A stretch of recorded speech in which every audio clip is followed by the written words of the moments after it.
Hello everyone, Gray here, and welcome back to another video where today I'm going to be the first ever person to actually review the LEGO Dino Attack High Voltage Half Track. For those of you who are relatively, versed in the LEGO space, and especially the combo models or Dino Attack space, you will likely never have heard of this, and that's because this is a very hard before today, this was a very hard to find piece of media, essentially lost to the ages. Because this thing, it only has 2 visual references anywhere else online. One of those is on Eurobricks, and one of those was an image someone posted of the part of the official instructions for this. Well, I guess there's another piece of media, but that was the magazine that originally came with, and well, we'll get to that soon enough. You can hardly find this thing online. In fact, the only reason that I found out about this was actually by accident. I happened to stumble on top of this thing, so yeah. It was actually about a year ago, and I've been on the hunt to basically make on the prowl and find that magazine ever since. Sadly, I never found that magazine, but Eurobricks happens to be a website where you can post instructions for certain things like combo models or custom sets, and it just so happened that a user by the name of Peabody Sam, I guess he had the magazine at one point because he uploaded an LDD file to Eurobricks so that people could, build this thing. And LDD, for those of you who don't know, is LEGO Digital Designer, and it's a program that you can use to kind of design LEGO sets digitally. Sadly, this program, LDD, doesn't easily install on Mac or Apple devices, and seeing as that's the only thing we really had, it was a bit of a challenge to get this thing working. So thankfully, a good friend of mine, Eric Anderson, was kind enough to actually take his own free time to download this program, in which he had no experience ever working with before. Figured out how to upload a file, the Eurobricks file, to the program, and even how to get instructions from LDD to me. So again, thanks to him. I mean, this video literally wouldn't be made right now, or possibly even ever, without his help. So thank you so much, friend. So anyways, the reason this thing was so hard to find is not only was it Dino Attack not really a beloved theme at the time. It was, sure, it saw sales, but it didn't even get enough sales to get a second wave. The instructions for this thing were only printed on one magazine, or one kind of magazine.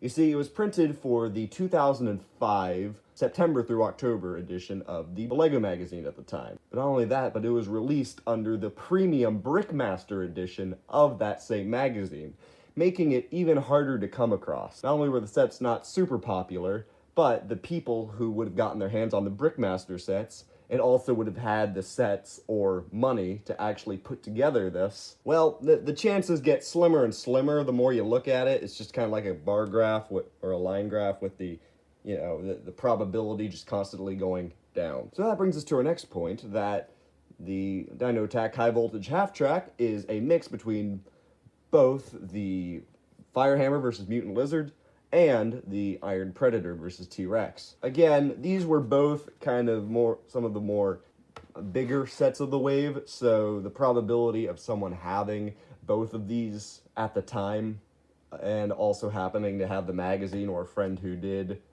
especially the exclusive paid subscription for like the premium version, it's just pretty low. So sadly, this beautiful beast faded into obscurity until today. So without further ado, let's jump right into it. This set, although being combined with, each other, only has one set of dinosaurs from the sets. It completely ignores the big green guy over there.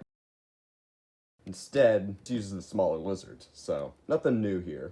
As for the minifigures, normally I would do a minifigure segment, but this is just a reuse of the minifigures that came in both the sets. So we have Specs here, manning the gun. We have Digger over here, manning, I guess, this other smaller gun or some other controls unseen.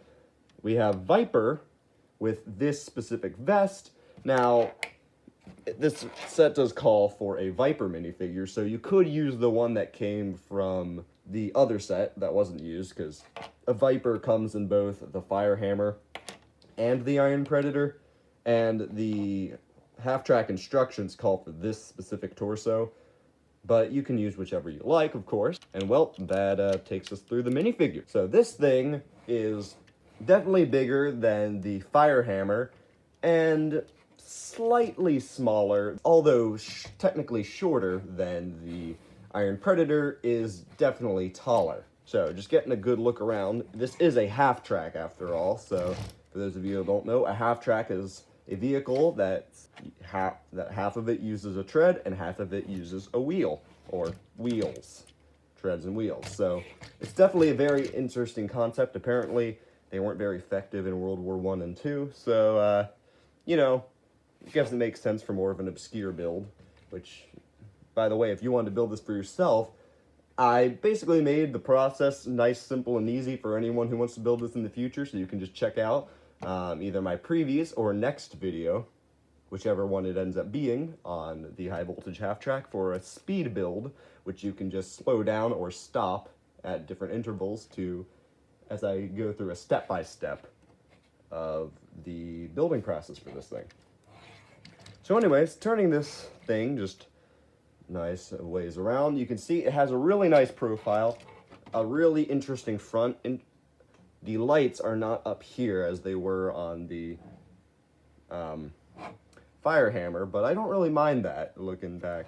And one thing that I love that they did here is where the Fire Hammer just kind of had a little empty space here, the half track actually takes the really takes the effort to just fill out this area a little bit more, so I appreciate that. Coming in here to the cockpit, so you can see it's nothing super special. You have just a steering wheel, and that's about it as far as the controls. You can maybe, you know, imagine that there would be some other displays up here on the glass, but nothing as far as that goes. Also, and so next up, really the next biggest thing is the second level, which has this amazing gun. One thing that I absolutely love about this is that it takes the best things about both of the vehicles' weapons and just combine them. So first off, you have the same kind of flick fire as the Fire Hammer did. So it just kind of launches like that, and then it'll go down. And then you're able to launch the second one as long as... Oh, wow, that one went really far. Oh, no. So yeah, it had that. It works a lot better when you're not trying to do it with one hand. Also, it has the, you know, Technic pin missile, or Technic spring missile. You know, just nice and simplified, no awkward, long, kind of empty or blocky looking barrel. Just nice and clean little cannon there. You have the gunner just right here, which, although it's more of an unorthodox position, I think it really works and helps to balance out both the sides of the vehicle. Theoretically, you could have someone standing right on this seat as well, although I don't recommend it. And finally, you have just an extra gun so that when everything's fired, you can still realistically have something shooting and, you know, ripping through the flesh of mutant dinosaur meat. So that is super nice, and I just love all that they did here. As far as the turret's movement goes, it can go kind of 360 all the way around, has no difficulty turning, and then it can amply go up and goes down well enough. So pretty content there. Turning this bad boy around to the back, you can see that it gets a little weirdly empty back here. I mean, this is a combination model, but there were other pieces around that could have been used to better fill up this space. I mean, literally, just looking over here, these are all of the extra pieces that we could have worked with, minus this one. So, yeah, definitely probably could have done something to fill in that little back area there, but guess we won't talk too much about that, Lego. Anyways, right up in here, you can see that, you know, these are kind of, it uses these wedge pieces, and there are strangely control panels where no one can really access them. And honestly, the instructions didn't really specify. I mean, the finished model of the vehicle has it, the only official picture that I could find of this thing fully finished and built had this without any stickers on it, so this was realistically the only places they could go. But then again, that brings us to our next thing. Right up here, this piece right here doesn't actually come unstickered. This is a piece for my own personal collection. Both of them come basically like this, but flipped around because stickerage. So basically when in the sets that you are trying to combine here, it only ever came stickered, unless you decide not to sticker your sets like my uncle does, but we don't talk about that. So, technically, if you were trying to go full purist here, you'd either A, have to rip off the sticker, which, how could you, you monster, or B, you just find a replacement from your collection to be technically accurate with the official image. So, that's that. And seeing as combo models are kind of weird territory, especially for LEGO back in 2005, the fact that some of the pieces don't have stickers on them doesn't really faze me, as they did a lot worse with Bionicle. Of the stickered pieces that were clearly defined in the set, the one from this specific hood piece is supposed to go up here, this one down here, you know, the one with the scratch sticker down here, the more kind of fuel-lined ones on the bottom, and the rope and little hatch on the other side on the top. So I did everything to the best of my ability. So yeah, this is basically it. I mean, you have a little gun over here you have a little holder for a walkie-talkie or some other accessory over here, and then you also have a gun that just kind of goes in and out, so I guess it's a little easier to access from the minifigure. So, you know, that's pretty cool. It's a good gun model, slightly modified from the Iron Predator, ever so slightly. And yeah, everything else here is just, you know, pretty basic, pretty beautiful. Nothing I really hate except for this back area here. And, you know, during my T1 Typhoon review, I, you know, had sort of a little bit of a suggestion as to what you could possibly do to, you know, maybe make the winch system a little better and add in some more crew. Well, here, I'm just going to show you a quick little fix to make this just so less useless. First off, no one can reach this ladder. Don't even pretend like someone can, okay? Unless you're like the Slender Ghoul from Hidden Side. So first off, you're going to need one of these dark gray or light gray or black, whatever color you really choose, 12 by 2, just kind of studded tile, I suppose.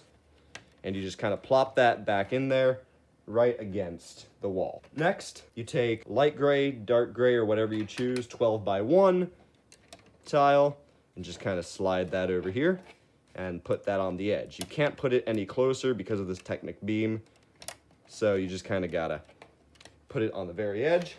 Then finally, you take 2 of these, or one of these that's combined as one. I didn't have any handy, so I just kind of just use 2 of these smaller ones. And just like that, you have an area where the minifigures can actually interact with these stickered kind of screens. And then you also have a reasonable way for a minifigure to be able to just kind of, I mean, really it's a reasonable height for them to be able to kind of hop up there. And then from here, they can reasonably hop up into the gunning deck. That said, oh yeah, also I recommend maybe putting a little fence or something here. You know, you can tailor it to your wish. And one more thing about this back platform is I didn't realize until later on, but you can actually make this using just purely extra pieces minus the 1 gray bar. So I do highly recommend you use a light gray one. It looks a whole lot better on the design, but you can theoretically actually make this using pieces just found through the extra pieces. So just one thing to quickly note. Okay guys, and on that same note, using the same added base platform and using only the likes of the extra pieces, I have just a few other simple modifications that all connect to this base plate, meaning that first off, it's a lot more cohesive and it feels less like you're really modifying it and more like a addition that can be easily removed.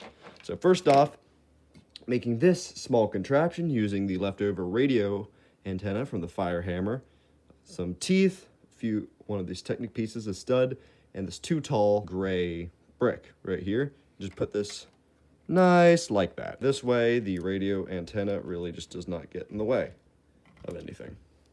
Next up, make this thing.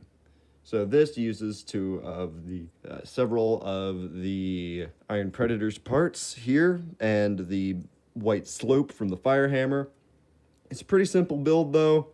Nothing too crazy or anything. Just adds in that little extra look of structural stability. Put that right up on here so that it fits flush with this. And then finally, just to add an even little extra bit of oomph, add these from, I believe it's the fire hammer, and just kind of put them A and B, and that way they kind of visually line up with these Technic beams right over here.